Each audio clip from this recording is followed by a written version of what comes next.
Você vai ouvir agora Evangelho e Vida, um programa que trata das máximas morais do Cristo à luz do pensamento espírita. Produção e apresentação, Henrique Parente.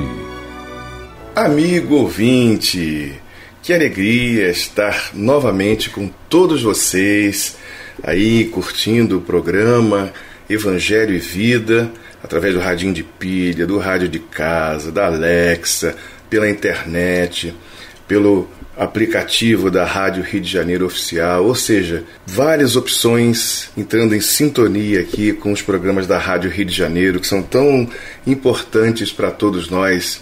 E eu aqui me chamo Henrique Parente, e hoje é minha vez de estar aqui aos microfones deste programa, que tem nos dado a oportunidade de passear por todo o Evangelho segundo o Espiritismo, à luz das questões da atualidade e também, fundamentalmente, da querida doutrina espírita, que tem iluminado os nossos olhos, eu diria os nossos corações e as nossas mentes, porque somos um ser, somos um todo.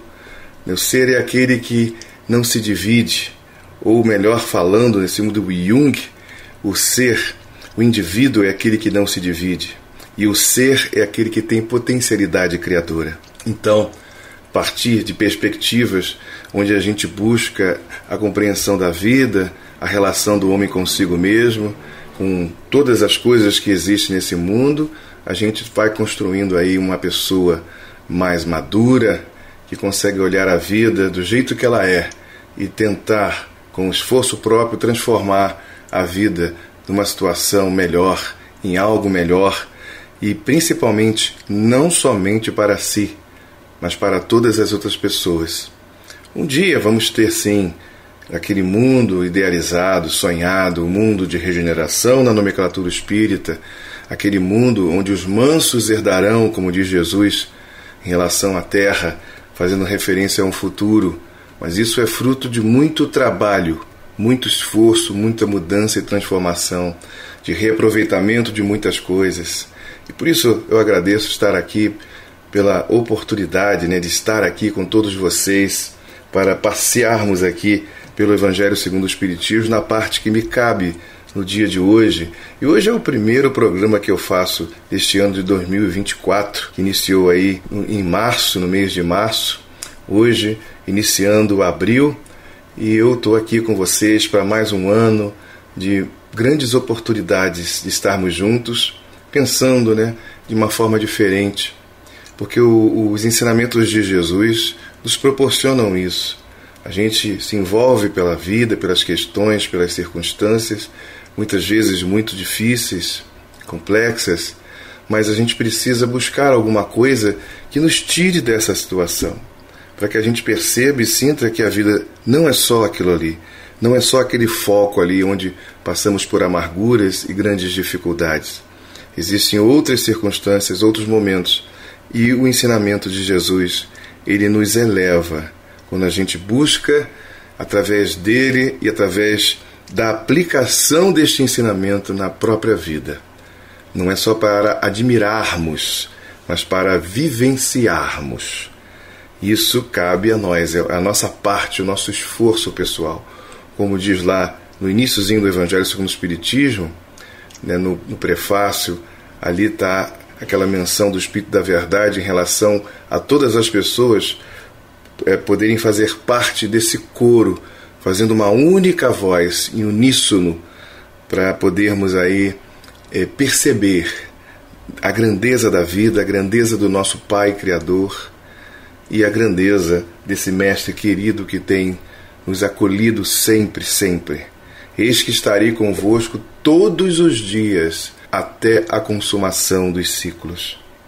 Uma frase traduzida pelo Pastorino, quando ele traduz por ciclos em vez de séculos, por entender que ciclos dá conta melhor a respeito do processo de evolução espiritual. Século não está errado, a palavra grega éon, mas ciclo seria mais adequado para que a gente perceba que vivemos assim mesmo, em ciclos, no ciclo evolutivo. citando aí a tradução do Pastorino, que gostamos muito.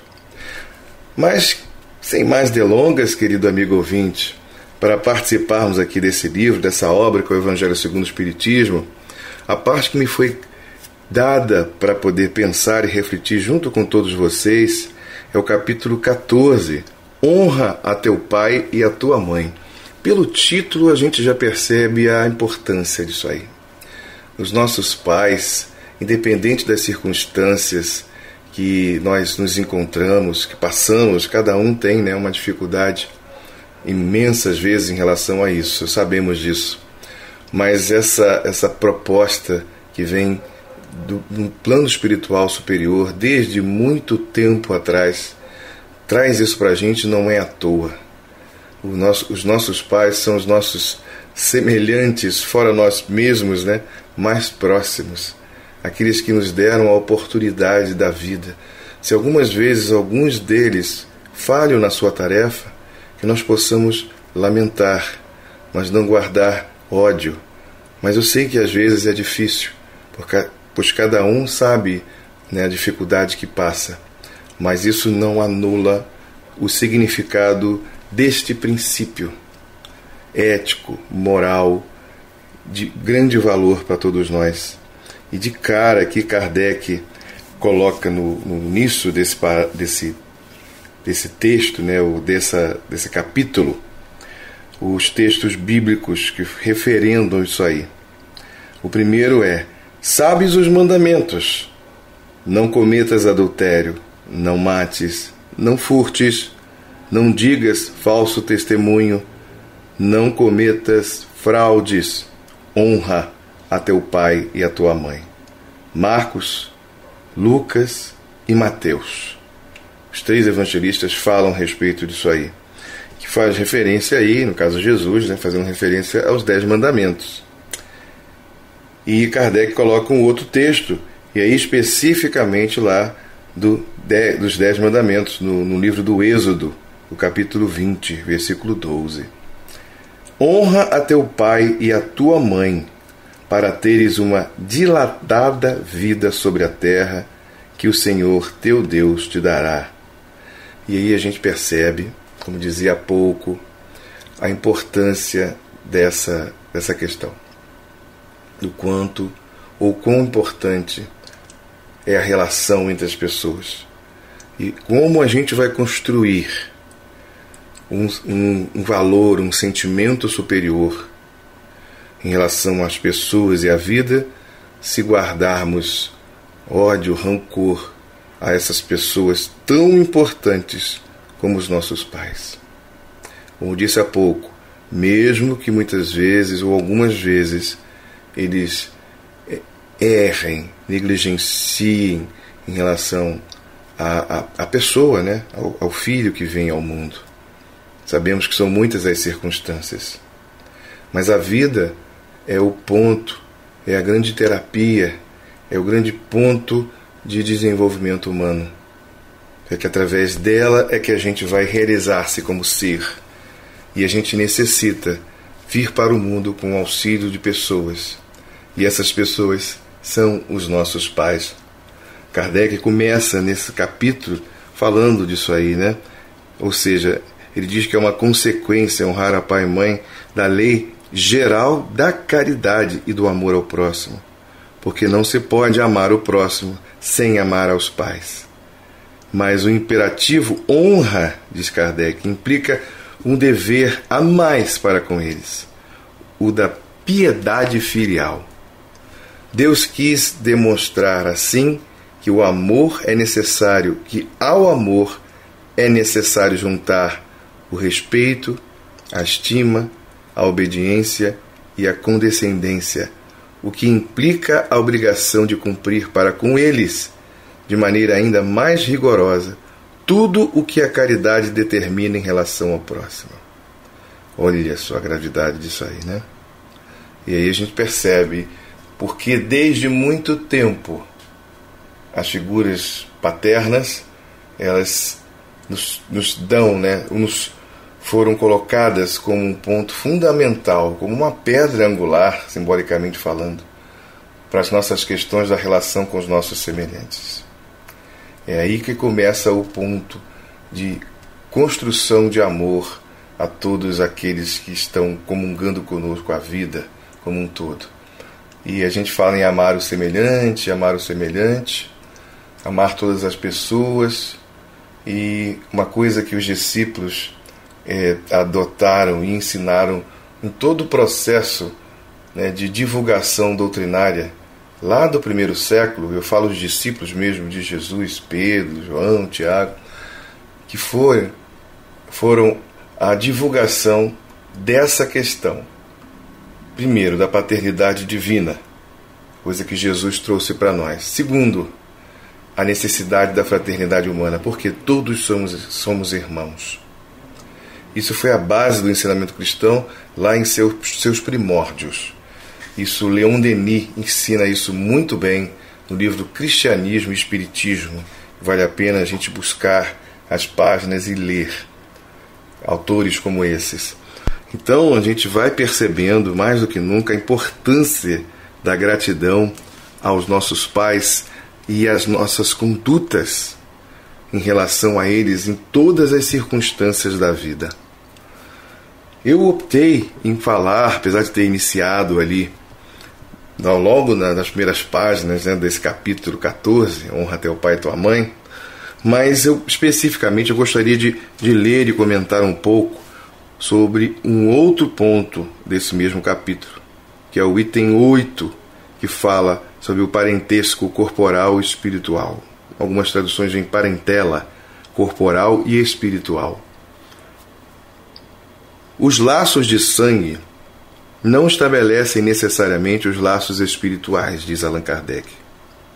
O corpo procede do corpo, mas o espírito não procede do espírito, porque este existia antes da formação do corpo. O pai não gera o espírito do filho, fornece-lhe apenas o envoltório corporal, mas deve ajudar seu desenvolvimento intelectual e moral para o fazer progredir. Os espíritos que se encarnam numa mesma família, sobretudo como parentes próximos, são o mais frequentemente espíritos simpáticos, ligados por relações anteriores que se traduzem pela afeição durante a vida terrena. Vamos abrir um pequeno parêntese aqui nessa questão, né, da simpatia entre os espíritos, que já comentamos aqui nesse programa e em outros programas também, no qual participamos aqui na Rádio Rio de Janeiro. A simpatia tem a ver com espíritos que estão numa mesma sintonia, têm interesses semelhantes, não precisam necessariamente ser iguais, idênticos, mas estão mais ou menos, hoje em dia nós falamos assim, estão na mesma vibe, mais ou menos isso mesmo, que tem a ver um com o outro de acordo com os gostos, com os interesses, com os prazeres. Então, ora até entre espíritos inferiores e também medianos e superiores. Então, essa simpatia tem a ver com isso, tem a ver com a questão da sintonia entre essas almas. E estudando, por exemplo, o livro Obras Póstumas e também a Gênese, a gente vai encontrar ali a questão, né, do espírito quando dorme, onde ele se emancipa, ele sai do corpo, ele vai buscar pessoas, outros espíritos, mesmo encarnados ou também desencarnados, que têm afinidade com ele. E ali eles passam às vezes horas, enquanto o corpo está dormindo por 6, 7, 8, 9 horas, de acordo com as necessidades de cada um. A pessoa passa esse tempo todo na relação com esses outros espíritos, ao qual tem afinidade, tem interesse, prazer com esses espíritos, fazendo coisas que lhes são peculiares, de acordo com a evolução de cada um. E ali conhecem pessoas variadas, né, que às vezes se forem encarnados, por exemplo, ambos encarnados, mas fora do corpo físico, durante o horário da vigília, né, o período da vigília, nem se conhecem, mas algumas vezes até acontece de se conhecerem e a gente tem uma sensação de que conhece aquela pessoa, e tem às vezes assim um agrado em relação a ela e vice-versa, e muitas vezes nasce desses momentos de emancipação e de comunhão com eles em circunstâncias assim.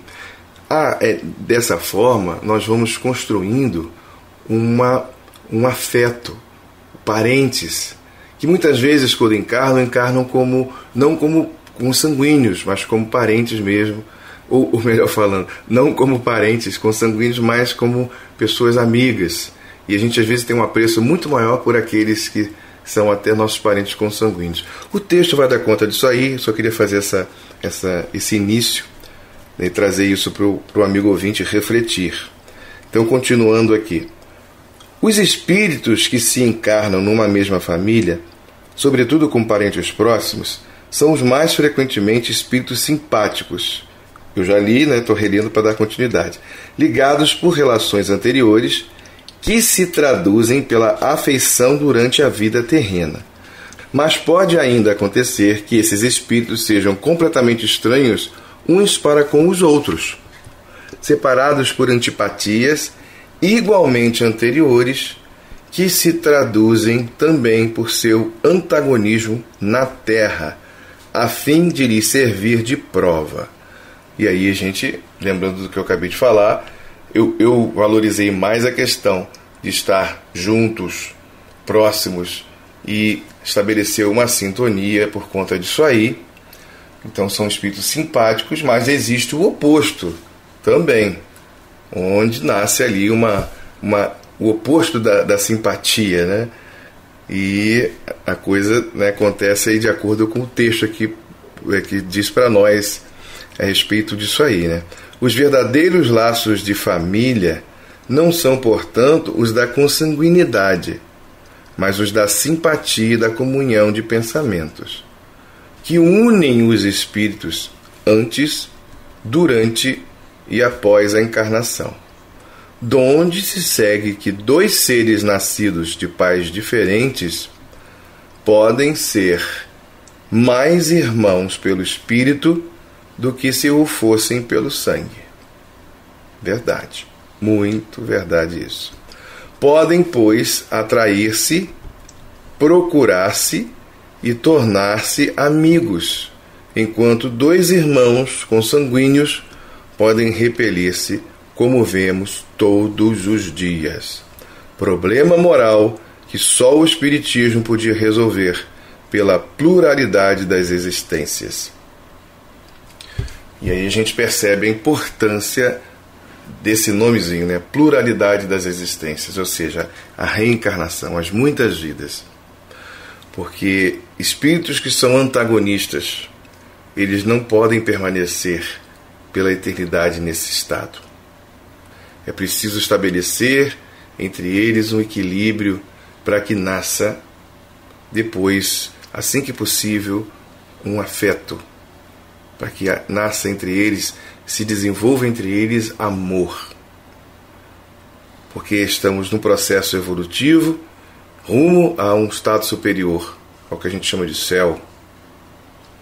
Então não dá para ficar no céu duas pessoas que se odeiam de jeito nenhum.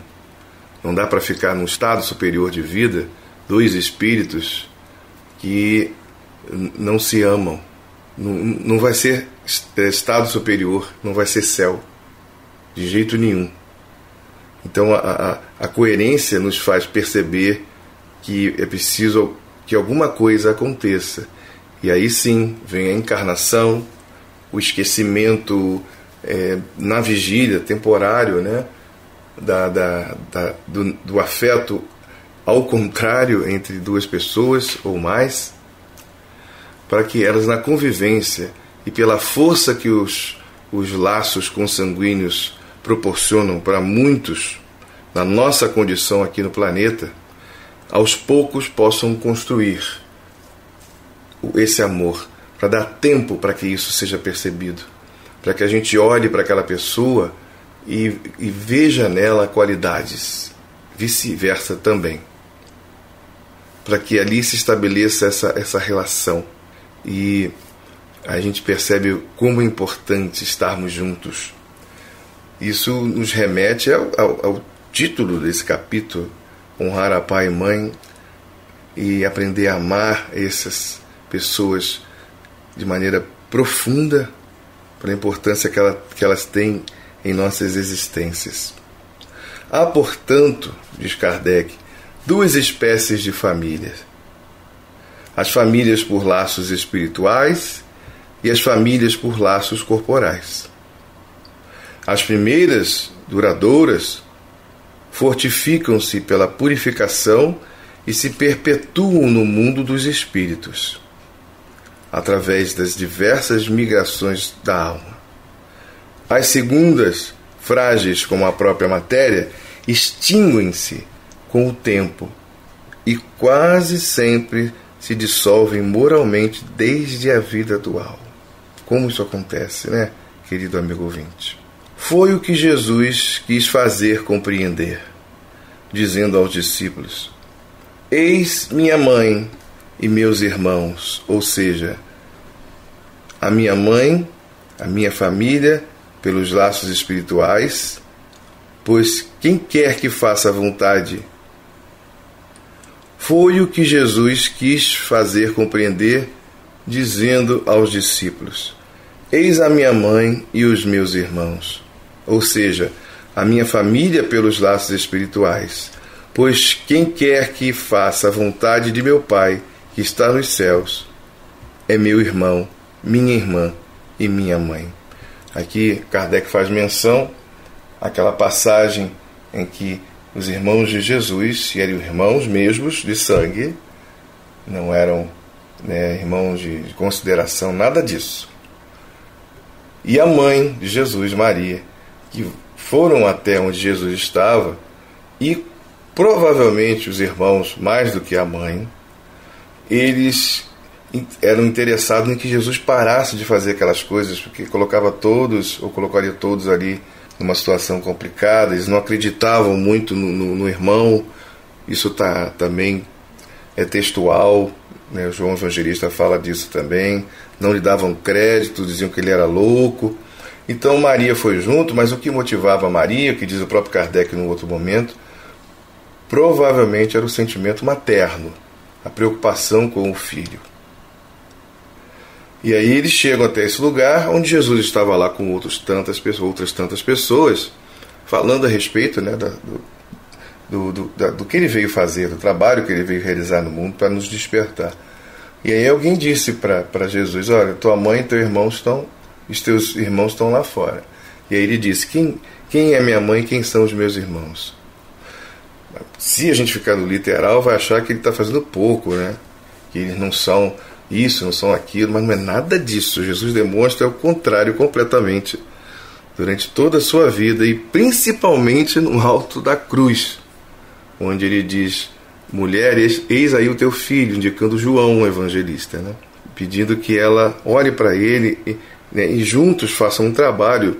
E diz para ele também: eis aí a tua mãe, para aproximá-los, preocupado com ela, querendo que alguém cuidasse dela. Alguém que ele sabia que seria capaz de fazer isso de verdade. Então não tem nada a ver Jesus não gostar da mãe, né? E claro que dos irmãos também não. Só que eles não compreendiam o papel que ele veio realizar no mundo.